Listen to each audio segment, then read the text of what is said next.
Coming to you from the U.S. and streaming all over the world, this is Shotgun Sports USA. Get accurate, reliable information in every single episode, with interviews from the best shooters in the game, the best gun clubs across the globe, and industry-leading companies that revolutionize the sport. Be sure to check us out on social media and online at shotgunsportsusa.com. Shotgun Sports USA is powered by Winchester Ammunition, the American legend, and brought to you by Cole Gunsmithing, Castellani USA, Chromatic Traps, Clay Target Vision, and Clay Shooter Supply. Welcome to the show.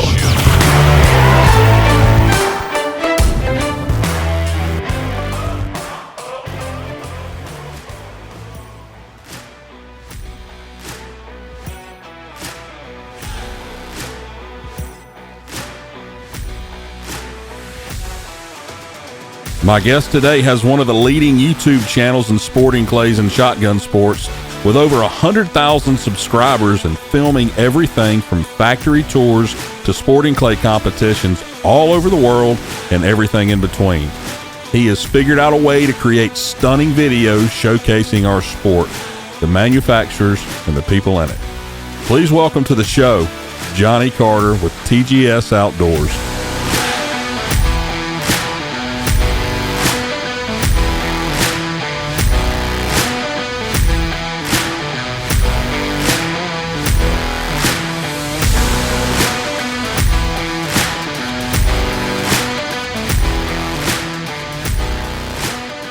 The one and only Jonny Carter. What's up? How are you doing, man? You all right? Yeah, I'm good. I'm glad you could make it on with me today. No, thank you very much for having me. It's an honor. I've listened to a fair few of your podcasts, and to be honest, I also watched you during the live stream. You have a natural talent for presenting. It's anyone who can talk for that amount of time, not slipping up, knowing everybody and everything about anybody. Yeah, there you go. That's enough smoke. Yeah, well, you know, I've been around it for a while and talk to most of those people on the show. You know, after talking to them in person for so long, you just get to know not everything about them, but a lot about them. I've been watching your videos for a while, and I'm sure other people have too. Before we get into this episode, I want you to tell me and everyone listening a little about yourself, where you're from, and what you're doing. So my name is Jonny Carter. I am the presenter and producer for TGS Outdoors.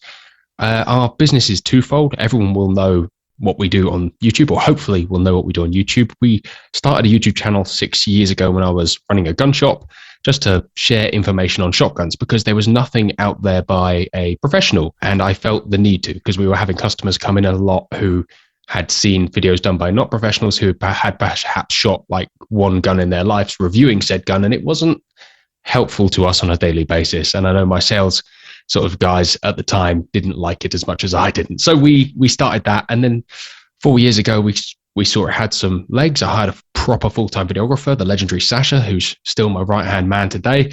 And we've got bigger and better. It's been a steady climb. And now we cover big events. We do factory tours, and we make, I think, some seriously top quality videos from back in the day when we were filming most of it on a phone. It's come a long way, but that's then grown with the second half, which has allowed us to make better videos. We also make videos for other people. So we're a video production company, and that allows us to invest in the gear that we need and cross-pollinate some of the talent and our experiences making professional videos into what we do for the channel, which is then always brings that up to as high a standard as we can ever get away with. Yeah. You've got over 100,000 subscribers, which is pretty cool.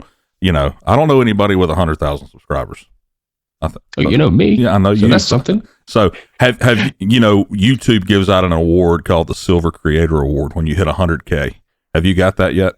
No, not yet. So what's interesting is that I assumed that YouTube would be like, watch it. It ticks over the 100,000, 101,000 subscribers. They send you an email and a box of flowers and a pretty dress to wear at the award ceremony. Yeah. But apparently, some people it can take like nearly up to your 200,000th, or like 6 months, a couple of years for them to actually get in contact. So you have to get in contact with them and ask for it, which doesn't seem quite so noble, but I'll take it. So I've sent them the email, and I'm now patiently waiting the response. I bet it was cool reaching that level. I don't know anybody with one of those. Do you? I have a few YouTube friends with that amount, and they yeah, they have one, but it's a legitimate thing. It puts you in a really niche category of people who, well, could either plug away for as long as we have, which is obviously takes a lot of effort at those early stages. And I know lots of people who start channels who then stop, because when you're putting a lot of effort and heart and soul into a video that gets 12 views, and I remember those days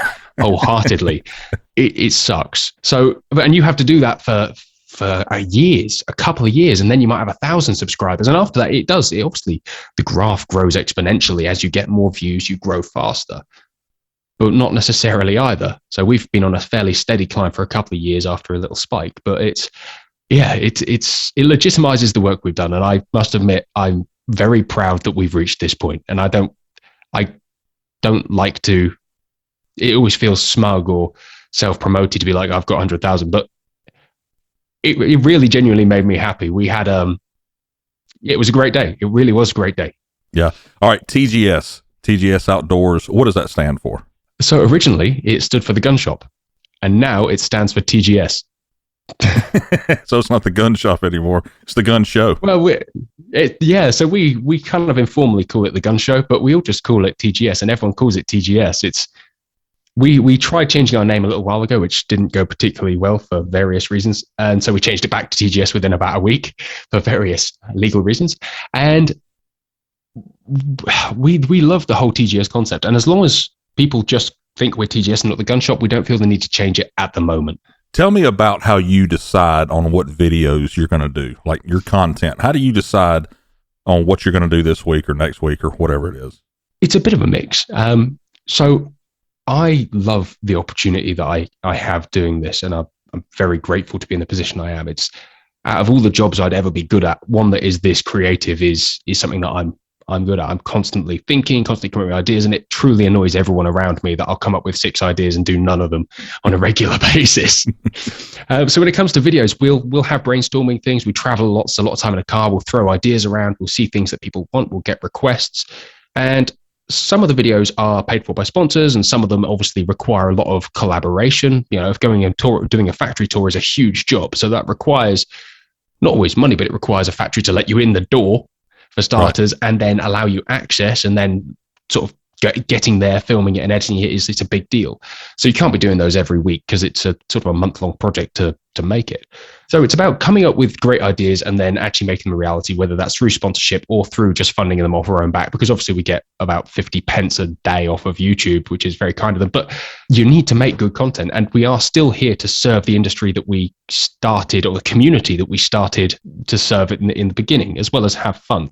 So usually it's a case we come up with an idea, and then we either find how to fund it or just do it. There is no logic to it, unfortunately. It's what do we want to do that would be great fun to make and people would enjoy? All right, let's go and make it, or at least find a way to make it. Well, tell me what it takes for your team to produce the quality of videos that you showcase on your channel. That's a good question. That is a good question.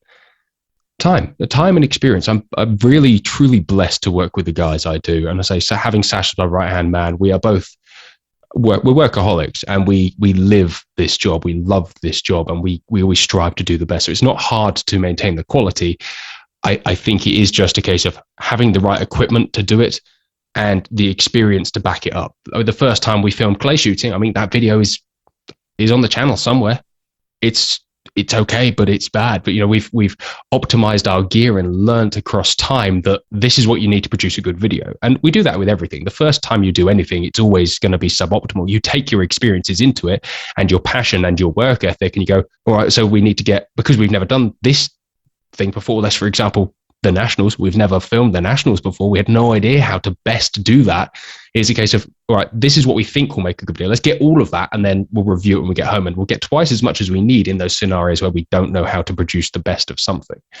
But it is just a case of take our experiences, our passions, and we're storytellers and filmmakers foremost. So it's about how do we make a good story and then go and try and make it. And it doesn't always end up at the end how it is at the start. But like I said, we've got the equipment, be that the cameras and the computers, to be able to fix a lot of things. And sometimes when the story's not great, at least the footage is beautiful. Yeah, it is. It's good. So let me ask you this. So there's a lot of people that start up YouTube channels, you know, and do it with their phone. How much more complicated is it the way you're doing it? Like, how many, is there several cameras and several computers, and Kind of go into that a little bit. It's unnecessarily more complicated, I think is probably the answer. So there is nothing wrong. In fact, let's just look at the gun market. So some of the big American gun tubers, half of them are still just filming on their phones because the content is king. Content is always king. And some of our best videos are filmed in the lowest data rates on the cameras or even half filmed on phones because it doesn't matter as long as the content is good. It does help when it's beautiful. I don't think there's nothing that should stop people making videos on phones or even entry-level cameras. If people look on the channel, we went hunting in Italy. I don't know, I think it was in Sasha's second week here. I got an offer to go. So I said, all right, let's go. Let's make a video. Let's go and let's see what we can do in this market, which is something we'd never done before. That was filmed on I think like a $300 camera. And you look at it and it's beautiful, but you have to work harder. It's no different to a cheap gun, is it? You have to just work a bit harder. It makes your life harder to have less good gear.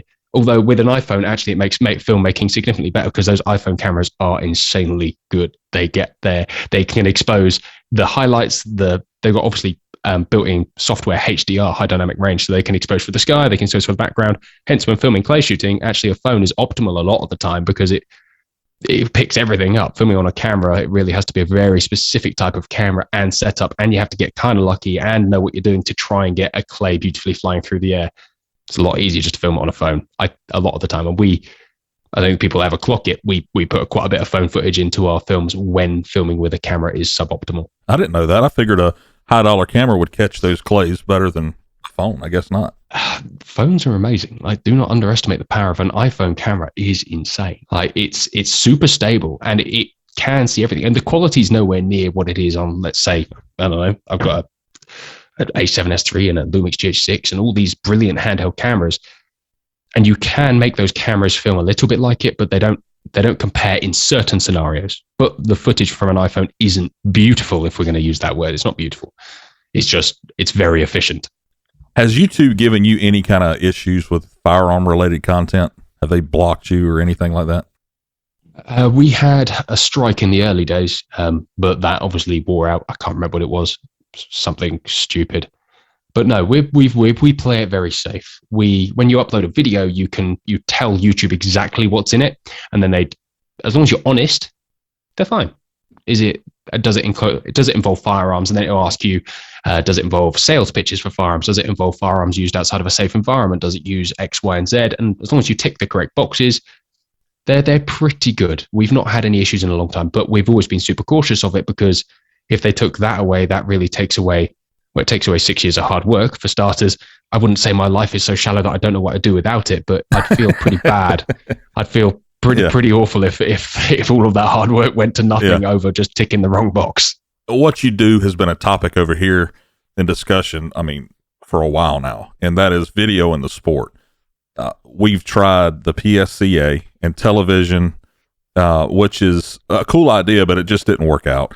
And this year we streamed live the Super Squad at Nationals. So in your opinion, what is the best way to showcase sporting clays and the championship tour in the U.S. to the world? What would you do? That is $1 million question. And to be fair, the subject of our discussions in office for a while. We've been covering clay shoots for a year and a half properly. We've been invited to cover some of the UK ones and 2 American ones, which, by the way, are so totally different to ours. When we first got to the US Open, it was like, I have no idea how we're going to work with this. It's a lot easier when an English competition is 100 bird sporting with a few competitors and you can follow it all over the 2 days, and it's a different gravy. But, the base concept is the same, isn't it? Firstly, platform-wise, I think TV is dead. And I know that I listened to your previous podcast and there was comments along the same lines. YouTube is the biggest video platform in the world, the biggest and most accessible video platform in the world. The only benefit to putting something on TV is that the TV station might pay for that. But in most cases, I don't think there's the interest there from their sponsors to be showcasing sport in clay. So inherently, finding sponsors from within our own community and showcasing it on a public platform like YouTube seems, to me, like the wisest option. How to cover it is another question. It's tough, right? It is super tough. You have 2 options. You have live and then you have pre-recorded. Let's go with pre-recorded first, because it's something that we have a lot more experience with and certainly something we're fairly good at. Pre-recorded is simple, or as simple as you want to make it. The amount of cameras you have, what you choose to cover, what you choose to show, how much of it you choose to show, and the pacing is entirely down to you after the fact. Obviously, you need to go and get said content, but the edit is what makes those shows. You can pace it to be as super watchable as you like. You can show the highlights. You don't have to show anything bad. You can create an atmosphere that's not necessarily there. We've all watched highlight reels and reality shows where they create false tension, and it makes it more watchable. And that's the beauty of a post-edited video, is you can add all of that in, which makes it more watchable. I don't know if you're a Formula One fan at all. I've watched it. I wouldn't say I'm a fan, but have you ever watched Drive to Survive, the Netflix version of it? Well, it's a dramatized post-series version. They air it at the beginning of the next season. So all of this facts and information is already aired. It's all live. These things already happened, but they edit it so that people who don't even care about Formula One suddenly now care about Formula One. And when they first aired that, the insurge of new fans to Formula One was massive because it added extra drama, and it really got people to buy into these races, these drivers, these races, what was going on. They really got more. Whereas if you just watch a race live, you have to know what's going on to understand the concept. So I think there's a beauty. There's so many options and opportunities to doing a pre-recorded version of these shoots that would boost the popularity of the sport to the non-shooter, to get new people into it, and to those who are shooters but not, shooters, right? Not fully competitive. They're not going to sit there for 4 hours and watch a live stream. They're not that dedicated, but they care enough that they'd sit and watch a 20-minute highlight reel. No different to football over here. You can watch Match of the Day on Sunday, and it will show you all the games of the week and the best bits from all of them. And suddenly you know everything about the football to be able to talk about the soccer, whatever you want to call it. Yeah, soccer. It's soccer. There's a World Cup on at the moment. It's quite fascinating. I think we're in the same group as the USA. I'm kind of excited to see what you guys can field. I don't watch that either. It's not sporting clays. Why would you be interested? Yeah. And I think that the market outside of those who are super dedicated sporting clays people is the big one, and probably the one that you want to appeal to. So I think pre-recorded has a huge benefit to making the sport more entertaining to a wider audience other than the competitive clay shooters who already shoot the circuit. And a fine video should appeal to more than the people who were there. I think that's always the thing. Any video of an event should appeal to people who weren't at the event. And it's a tough thing, and it's a trap that a lot of people fall into, is they make a video of an event for the people who were at the event. Anyway, let's move on from that. I think in terms of logistics to film that, it's quite simple. You need access before the shoot to show the targets and to allow people to see what's going on a little better. And it would have been nice at the Nationals, perhaps, if we were going to do the same next year, to go when there's no one there, record all the stands, fly drones over the stands, shoot all the stands with a shot cam, to really allow people to get some perspective, because it's, how hard it is to show how hard a target is, because a video over a shoulder and they hit it and you go, okay, and you pull it back to the same as Formula One, it looks really easy because these are the best drives in the world, driving at 160 miles an hour around a corner. But it looks easy until one of them crashes. But you need to give people perspective, and they've got really good with the videography of Formula One in terms of making it look faster, bringing the cameras lower, having helmet cameras, having body cameras, having the ability to switch 6 times throughout a maneuver to give you some intensity, to give you a reality that their wheel is an inch off another wheel. And I think you need that kind of thing. In the future, if you really want to make this super televisable, in an ideal world, you'd have gun cameras on every gun. So you could link in live stream, or a helmet, a head camera on every shooter. So you could link in and see down their gun and really get into their heads.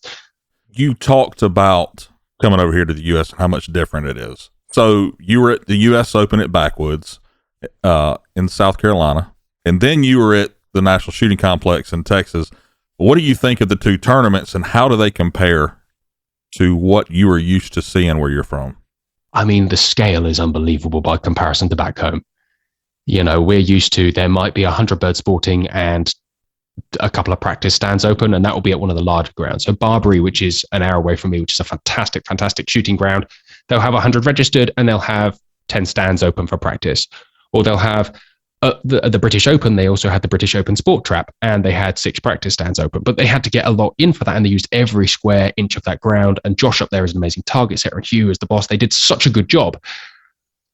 But I was fresh back from the US Open, and so I'm looking and going, where's the rest? Because Backwoods is what? I think they used 700 acres. Yeah, I think he's got 4,000 or 5,000 acres there. that he has, but he uses like 700 or 800 acres, right? Crazy. And he uses it to great effect. Yeah. It was, and this is not to belittle the Nationals, but the terrain and the lakes and the variety of space that he has there is unbelievable. It's just unbelievable. That you can't beat that as a facility for sporting clays. It was just great. The only thing he could have done was a couple of hills would have been nice just as a variety, but even then he used it so well. I really couldn't say enough good stuff about it. My first reaction when we got there, obviously watched the Clay Labs video on the Open just to give some perspective. And I was like, yeah, that's all right. It looks quite big. And they're saying 2 miles from top to bottom. I'm like, yeah, okay, that's fairly big. But when you get there and it takes half an hour to drive to your next event across the course, we don't do that back home at all. There's buggies everywhere. There's people everywhere. There's a very different atmosphere. It's way more professional. A lot more people wearing like full uniforms, a lot more sponsored shooters, a lot more. It feels like it's the first time I ever felt like shooting was a professional sport. And I've been to trap shoots, but I don't find trap particularly, I understand that trap is a more professional discipline anyway, but doesn't have the same vibe as sporting, if it's ask, or those sort of things. So we'll just discount it for now. It was unreal. I felt like a professional sportsman. You're treated with that respect. Everyone's walking around with a similar gear, the right gear. There's a bit more. It was just different. It was taken to another level in terms of being serious, which is good and bad from a personal perspective. But it was wonderful. And then the Nationals took that up to another notch again in terms of how serious that shoot was, how many people they got through there with military precision. It's hard to explain. And size-wise, it's a little smaller, but they shoehorned in everything there. There was not one piece of ground that wasn't used perfectly. It's hard from a British perspective to even compare the two. They're not comparable. They really aren't. What about target presentations? Are the targets presented the same, or were they different? I could complain about that for several hours. I shot in front of everything. Your clays are 2 mil smaller, but they seem a lot lighter. Their flight dies off a lot differently. And when I'm on the game and paying attention, that's not a problem. But I think I shot the K Cup early in the morning, and I shot it like they were English targets, and I then went straight on to shoot some practice with a shot cam just to have a look. And I'm doubling the lead on everything to just where it should be, because I'm used to a target that can be flung a lot harder because the clays are more dense. So yeah, generally speaking, the clays are a little slower and a little closer, and the shooting style changes accordingly. I noticed that most people there seem to shoot with more diminishing lead and a way less gun speed and bigger, heavier guns to match. Whereas back home, we're shooting, generally speaking, a slightly lighter gun, a little bit more gun speed or gun movement than you guys do to account for our targets. And I was out with an American friend who came over last week. And interestingly, watching him, he's a great shot. Watching him fall apart on English targets made me feel kind of good. Not because he's a bad shot, but because you get into a stand, you look at a target and go, yeah, I've shot it 1,000 times, miss. Yeah. It is different. And I know I was told that you should go over and shoot 4,000 targets before you shoot any competitive clays, just so you can get into the swing of the sight pictures and stuff. Wow, 4,000. Yeah, not every time, but your first just go over and hammer and hammer and hammer. Yeah. Spend a week actually just learning how they fly and how they go. But it was, it's very different. A lot more low targets, a lot of going away targets, a lot of close targets. When everyone was talking about the green course on the main being evil, I'm going, they just looks like the sort of stuff we throw back home all the time. We're not. Yeah. I think we're generally speaking throw much bigger, higher targets. Just generally speaking, I think that's probably just a cultural thing that we're all obsessed with shooting high pheasants from back in the day, and that has led us into not being too scared of shooting these big things. But you show us something close and slow, and that definitely changes our game a little bit. One of your show sponsors is Longthorn, which is a gun manufacturer, correct? Yeah, they make they make two types of gun. They make a trigger plate over and under and a side lock over and under. And they make them all with their barrels out of one piece of steel, which is a crazy idea. To be blunt, making barrels in a monoblock design makes a lot more sense because it's easier to manufacture. But once you've shot a Longthorn, that single piece of steel barrel doesn't flex in the same way, and the recoil is totally different. And it is better, but it's exponentially harder to make. And as a product, I think they're fantastic. obviously, I should say that. Should I say that? That doesn't sound biased. They are great. I think anyone who's shot one knows that they're a great product. Yeah, they're aren't they fairly new? Oh, they started their company in 2008. I think launched their first gun in 2009, 2010. And that was all side locks. And I don't think side lock over and unders are great in terms of reliability. They're fine guns. Fine guns. Very hard to make, wonderful things. But for the most part, we're all now used to, since the Beretta Silver Pigeon took over the world in the 80s and 90s as this cheap gun that you never had to clean and could hammer the hell out of, that's now our expectation. And that's why we all expect to take out our over and under, be that Beretta, Brown, and Krieghoff Perazzi, shoot it, and then in 4 years' time, when you've not done a damn thing with it and it breaks, you go, oh, I best get that serviced. Whereas you have a side lock over and under, it's like a classic car or a fine car. You do need to look after it. It needs to go to the garage to be checked over. You need to make sure that it's actually running to its best. So they launched the trigger plate in just after COVID, 2021. And that's when I got in touch with them. I said, this looks like a great product. Can we review it? And we reviewed it. And then they were like, do you want to shoot one for a bit? And I said, I'd actually love to give one a try. So we did. And they said, then after that, said, we'd love to sponsor some bits on the show. We need to make you a gun so that you can shoot with one that fits, because I'm 6'7". And so we've been working together ever since for various shoots. I obviously work with other gun makers for different projects, but me and Jim are great friends, and they're looking into the American market with the trigger plate because they've had some great success with it. And so they very kindly, they came to me and said, come and film the Nationals with us. So I said, okay, sounds like a great plan. I want to go to the Nationals. That sounds like a great idea. Let's go to the Nationals. Yeah. So are you, speaking of tournaments, are you going to EJ and then Hungary for World Feed Task in 23? I will definitely be at EJ's. Hungary, I'm considering it. FitTask is a hard thing to film, and without sounding too silly, I probably, if I was going to go and take a week away from my family with a gun for pleasure, I'd be hunting. Oh, you like to hunt too? Yeah, that is my main passion. I'm more of a bird hunter than I am a clay shooter. There you go. That's probably a bit sad. No, that is, yeah. Most of the guys over here, they're. I mean, we've talked to a lot of people, and they've got into clay shooting because of hunting. So, I mean, I think most people probably have. I mean, it's a natural segue. It's the same tool for different jobs, right? And clay shooting is great fun, and hunting is great fun, and they're not one and the same by any means, and the shooting styles are different. But I'm naturally, if I was going to take time for myself, I love hunting, and I would use my time for that, however silly that sounds. But I also love making videos, and I'd love to go out and cover the World Fit Task in Hungary. I just haven't paid heed to actually going and doing it and contacting the right people and finding sponsorship for that yet, although I've had a few people ask and tell me that I should. I'm going to touch back on this again. The people that are starting podcasts, several YouTube channels, forums, what is your advice to them to help them along the way or to help get started? With a YouTube channel, it's tough. I think the real thing is just to keep making content, good quality, regular content. I think that's the key to it. After that, make great content that's really marketable. There's so much information out there from mainstream YouTubers on how to do it, how best to market it. Some of these YouTubers with the millions of subscribers.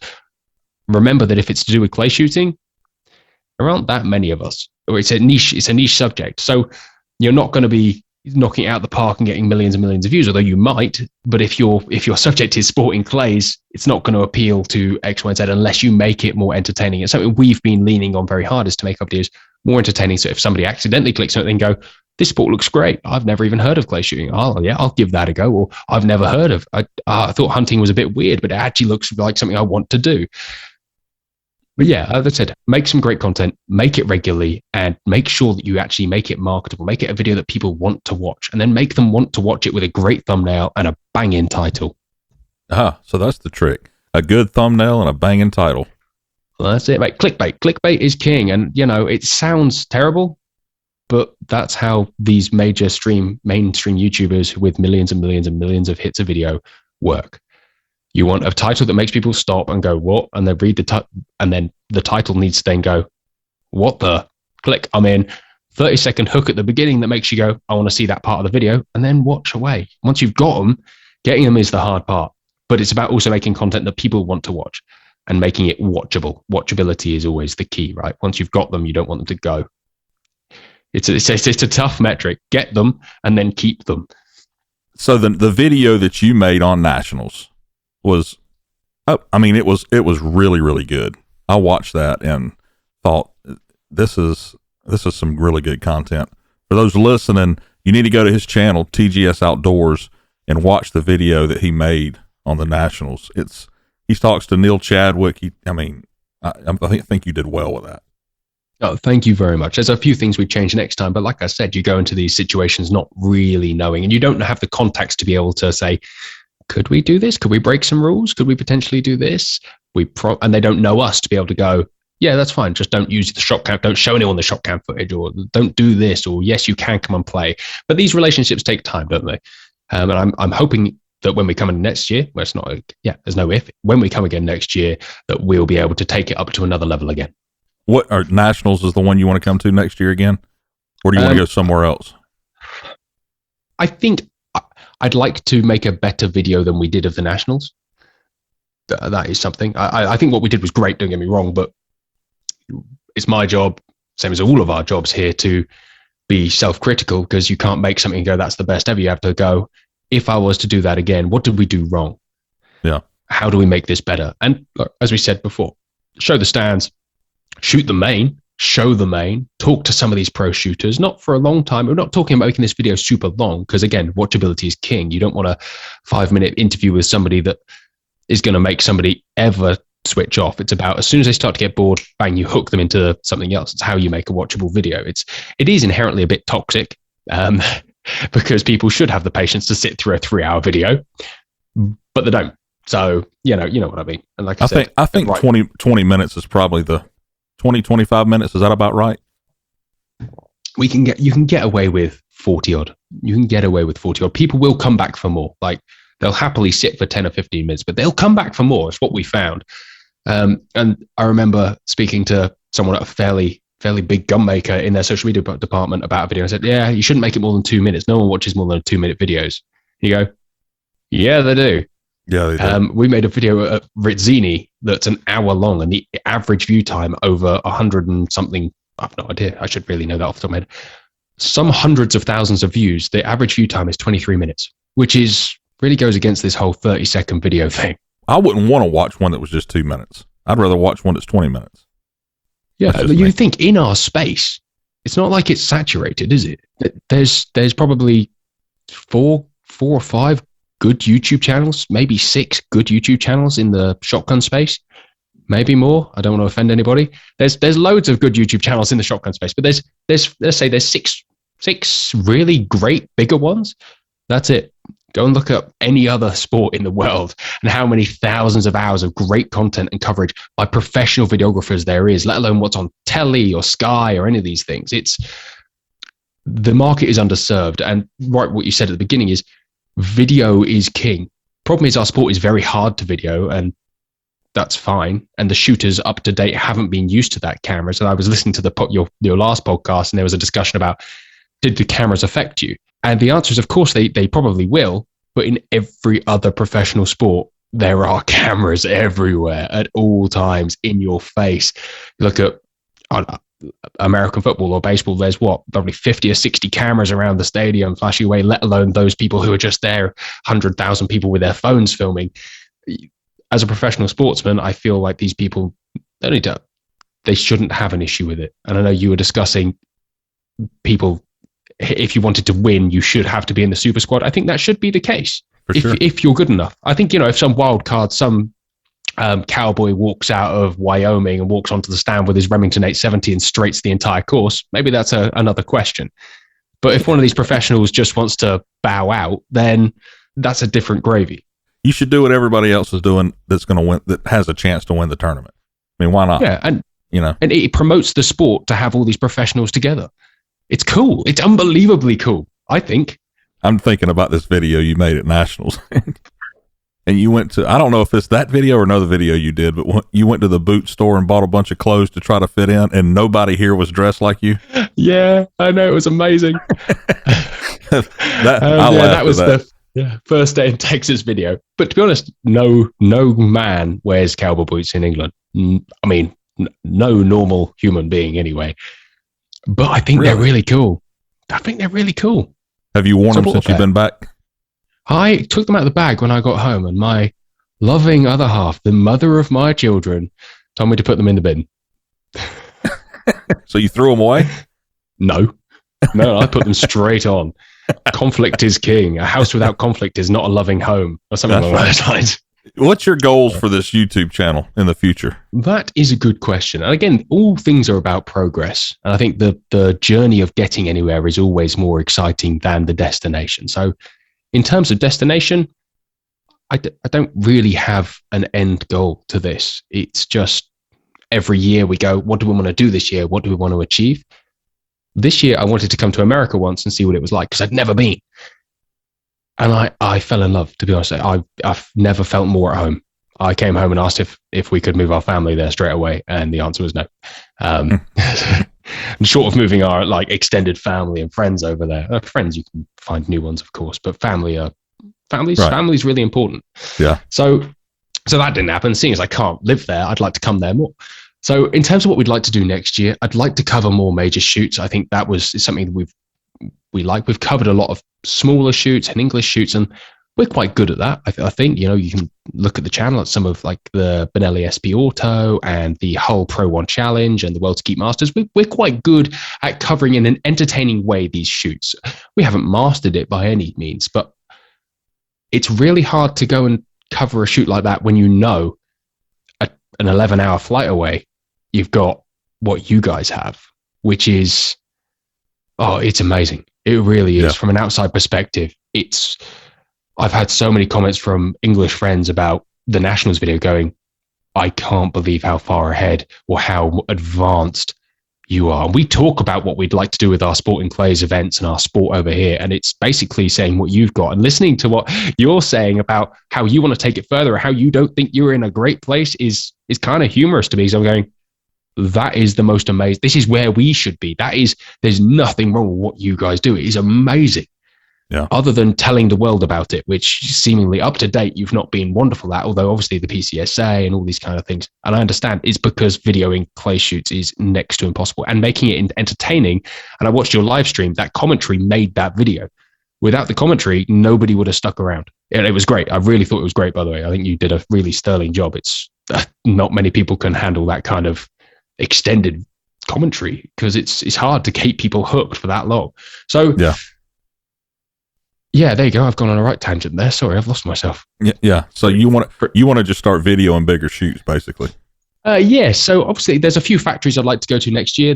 I'd like to come and hunt some birds in the USA. Usually, we go on a few sort of driven pheasant hunts and bits in the UK, but we've got bird flu really, really badly over here, which has affected our driven bird shooting, and pretty much all of our bird shooting has become a little not inaccessible, but there is less of it, and we'll put a few videos out like that. But I'd love to come hunting in America.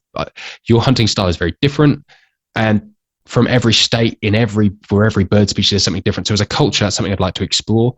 And from the clay shooting perspective, we haven't scratched the surface with what we'd like to do with it. In terms of what we'd like to cover next year, more shoots. I don't know which ones. Obviously, it's something that bears some discussion with some probably someone like yourself and a few others in the sport to see which ones are different enough and big enough and worthy of covering. Not that they're not all worthy of covering, but it's a lot of time, effort, and money to get one of these things to the standard we want to make it at.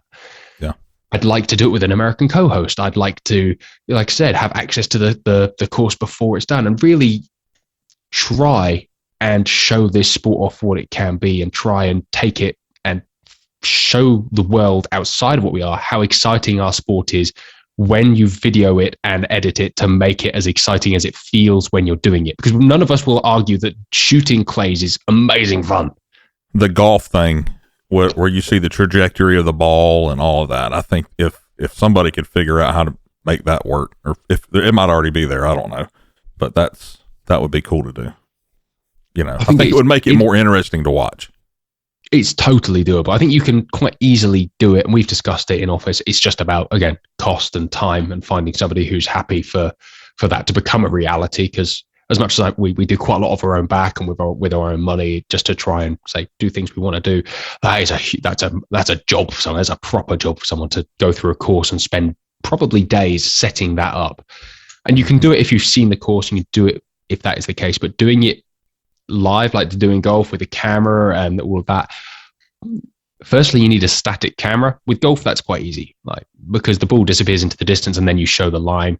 And maybe it would be good with clay shooting if you had that wide angle. You didn't necessarily need to see the clay so well, but it feels a lot better when you can see that clay break properly. It's a much more visually exciting sport than, there was a clay here, but you couldn't see it. So I'm going to show you a red line and I'm going to show you where it broke. And there was a little puff of red smoke, but you can't really see it because I'm exposed for the guy, not the sky, because I'm on a static camera 5 yards behind him. Live gun cameras would be really nice. It's a lot more than people think. That's kind of why I wanted to have you on, to just to let people know what's all involved with this, and how people are like yourself trying to make the sport better and doing it. So I appreciate everything you've done. You and your team. Thank you very much, mate.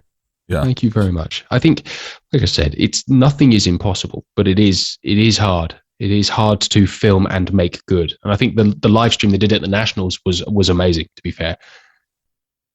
You can see areas for improvement for sure, but it was the first time to do that. And to be honest, if we'd have done anything similar, my mind would have been, this is tough. Yeah. To try and find people who videoed clay shooting and then to video it and make it visually engaging is, that's... Yeah, we had a good time with it. It was the first time, and some of those guys have never videoed clay shooting before, believe it or not. Never. I mean, that in itself is a thing. And obviously we get a few young videographers start with us, and people just come and do a day's work. And the concept of having a camera moving and handheld and then focus pulling from a shooter to a clay and then getting that, it's, with these professionals, it's not too bad because obviously their hit rate on the clays is pretty high, but the hit rate for the camera needs to be high too. And that's asking a whole nother thing. And then having shooters is difficult because, you can watch someone, you think that green course, that big left to right off the tower. Mm-hmm.